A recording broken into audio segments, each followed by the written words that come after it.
বাংলাদেশ দলের ফিউচার নিয়ে আলোচনা করছি। বিপিএল চলছে, স্ট্রাইক ছিল, সেই স্ট্রাইক বন্ধ হয়েছে, বাট এই মুহূর্তে সবার আলোচনার কেন্দ্রবিন্দুতে নেক্সট ডে স্যাটারডে, শনিবার রোববার আইসিসি বন্ধ থাকে, আমরা সবাই জানি। এই আলোচনাটা বুলবুল ভাই করেছিলেন। দীর্ঘ সময় আইসিসি তে কাজ করা বুলবুল ভাই গত সপ্তাহে সিলেটে এই কথা বলেছিলেন। সেই আইসিসির প্রতিনিধি দল Bangladesh government and with the BCB discuss করার জন্য স্যাটারডেতে, আজকে রাত পোহালে আগামীকাল হবে, এবং আগামীকাল মানে আজকে দিবাগত রাত ভোর 4:30 থেকে 4টা নাগাদ দুবাই থেকে ঢাকায় ল্যান্ড করার অপেক্ষায় প্রতিনিধিদের। বাংলাদেশকে বিশ্বকাপে যেভাবেই হোক নিতে চায় আইসিসি, বিসিসিআই, বিসিবি খেলতে চায়, but the question is that বাংলাদেশের এই আপকামিং ওয়ার্ল্ড কাপের ভেন্যুটা কোথায় হবে। আমরা যে ডিসকাশন করেছি, আপনারা যে ব্যাপারে একমত হয়েছেন এবং যে ডিগনিটির প্রশ্ন নিয়ে বাংলাদেশ আইসিসি এবং বিসিসিআই, বাংলাদেশ ক্রিকেট বোর্ডের সাথে বাংলাদেশ গভর্নমেন্ট সবার একটা টানাপোড়েন তৈরি হয়েছে, আলোচনা তৈরি হয়েছে, সেই ডিগনিটির জায়গায়, সম্মানের জায়গায় বাংলাদেশ ছাড় দেবে না। মুস্তাফিজকে অপমান করা, রুলড আউট করে দেয়া, বাদ দিয়ে দেওয়া, পোস্ট এরেস্ট করে দেয়া, এগুলো সবগুলোই পুরো বাংলাদেশকে, Mustafiz is the representative of Bangladesh cricket, he is the representative of our nation.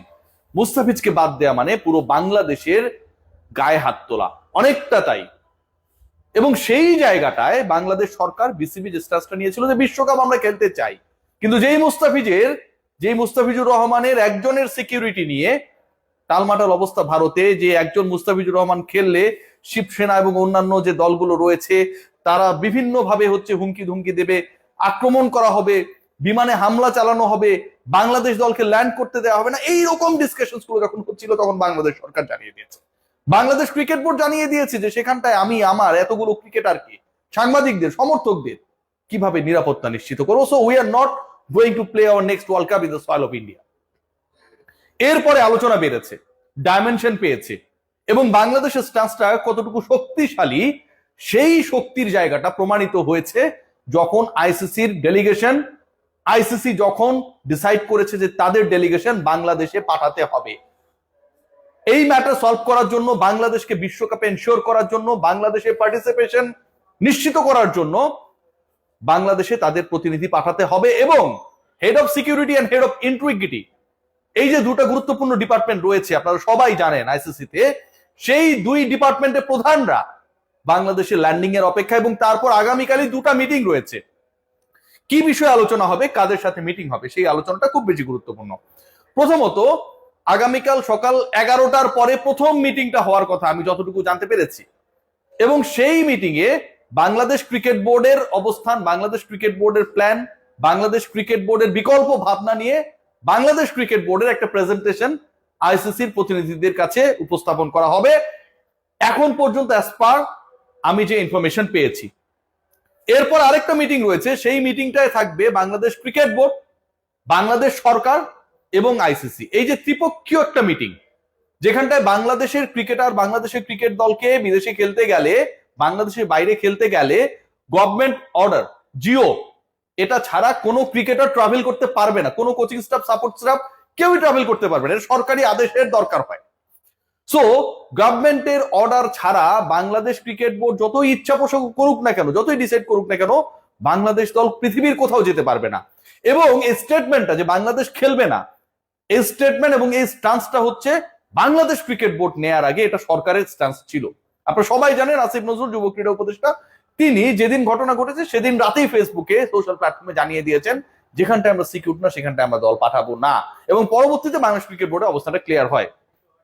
এখন এই সরকারকে নমনীয় করানোর ক্ষেত্রে, কনভিন্স করানোর ক্ষেত্রে সরকার কোন কোন বিকল্প নিয়ে আইসিসির কাছে প্রস্তাবনা তুলে ধরতে চায়, সেই ব্যাপারটা জানার জন্য সরকারের সাথেও আইসিসির প্রতিনিধি দল along with the members of the Bangladesh cricket board, high officials যারা রয়েছেন সরকারের সাথেও একটা মিটিং হবে আগামীকাল দুপুরের পরে, যেটা আমি জানতে পেরেছি। পরশুদিন তারা চলে যাবে, এবং সেই মিটিং এ যুব ক্রীড়া উপদেষ্টা আসিফ নজরুল যেন থাকেন, সেই ব্যাপারে বাংলাদেশ ক্রিকেট বোর্ডের পক্ষ থেকে আইসিসি বাংলাদেশ ক্রিকেট বোর্ডকে রিকোয়েস্ট করেছে, বাংলাদেশ ক্রিকেট বোর্ডের পক্ষ থেকে সেরকম একটা শিডিউলিং করার পরিকল্পনা রয়েছে, যতটুকু ক্রিকেট বোর্ডের সোর্সেস গুলো আমাদেরকে এনশিওর করেছে।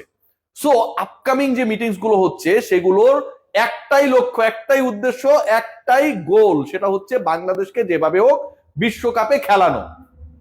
আগামীকাল 17 তারিখ আপনারা সবাই জানেন আইসিসির ডেলিগেশন চলে যাবে 18 তারিখে বিশ্বকাপ শুরু হবে 7 তারিখে। এই শর্টেস্ট টাইমের মধ্যে যতটুকু বিকল্প ভেন্যুতে বাংলাদেশকে খেলানো পসিবল, তার থেকে পসিবিলিটি আরো অনেকাংশে, শতাংশের হিসাব যদি করি 99% কম যে আপনি নতুন একটা দলকে ঢুকাই দিলেন। সিরিয়াসলি ওই দলের প্রিপারেশনের ব্যাপার আছে, সেই দলের ভিসা ইস্যু রয়েছে।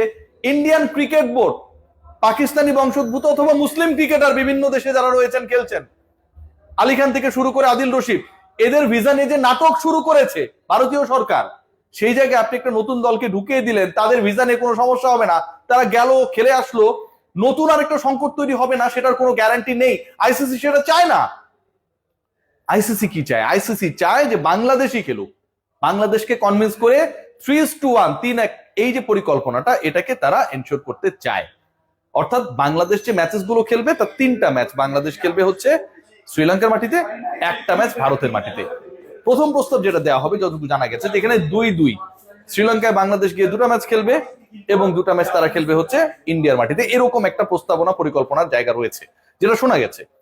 এবং এরপরে সেটা 3-1 যেতে পারে। কিন্তু বাংলাদেশ সরকার, ক্রিকেট বোর্ড, তাদের অবস্থানটা হচ্ছে ভাই আমরা খেললে 4টা ম্যাচই ভারতের বাইরে খেলবো। কেউ কেউ বলেছেন সাইবেরিয়ায় খেলবেন, ওখানটা উইকেট টুইকেট এখন পর্যন্ত তৈরি করা হয়নি, আইসিসির কার্যক্রম নেই। তো তিনি যেটা বলেছেন তিনি হয়তো নিজেও জানেন না যে তিনি কি বলেছেন। তবে এটা নিশ্চিত যে বাংলাদেশ সরকার ওই 4 ম্যাচের জায়গা থেকে 4টা ম্যাচই বাংলাদেশ ভারতের বাইরে খেলতে চায়, এটা থেকে সরছে না, সরতেও পারে। ভাই আমার গালিগালাজ করেন না, যতটুকু শোনা যাচ্ছে আইসিসি যখন চলে আসছে বাংলাদেশে, আইসিসি যেহেতু বাংলাদেশকে রিকোয়েস্ট করতে আসছে, দেখেন সর্বোচ্চ সংস্থা এসে রিকোয়েস্ট করছে, সেই সংস্থার প্রধানের দায়িত্বে কে? জয়শাহ। তার মানে কি জয়শাহ রিকোয়েস্ট করছে? জয়শাহ নিজে তো এখানটায় আসবেন না, অমিত শাহর ছেলে, তাই না? তিনি তার লোকজনকে পাঠাচ্ছেন রিকোয়েস্ট করার জন্য।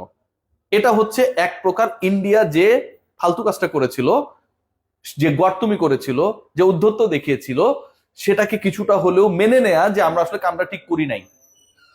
পৃথিবীর অন্য কোনো দল, অন্য কোনো দেশ নিয়ে যদি এই সংকট তৈরি হইতো, আইসিসি সেখানটায় যেত না, 100% যেত না, এইভাবে প্রতিনিধি পাঠাতো না। বাংলাদেশে পাঠাচ্ছে। Geopolitically Bangladesh is very important for India. Commercial অ্যাসপেক্টসও বাংলাদেশ খুবই গুরুত্বপূর্ণ। ক্রিকেটিং বাজারের ক্ষেত্রে বাংলাদেশের একটা ভ্যালু রয়েছে। বাংলাদেশ এবং পাকিস্তান 2টা দেশের সাথেই আপনি গ্যাঞ্জাম করবেন, এবং এই 2 দেশের সাথে গ্যাঞ্জাম করে আপনি এশিয়ান ক্রিকেটকে কন্ট্রোল করতে পারবেন কি পারবেন না সেই নিয়ে ঝামেলা রয়েছে।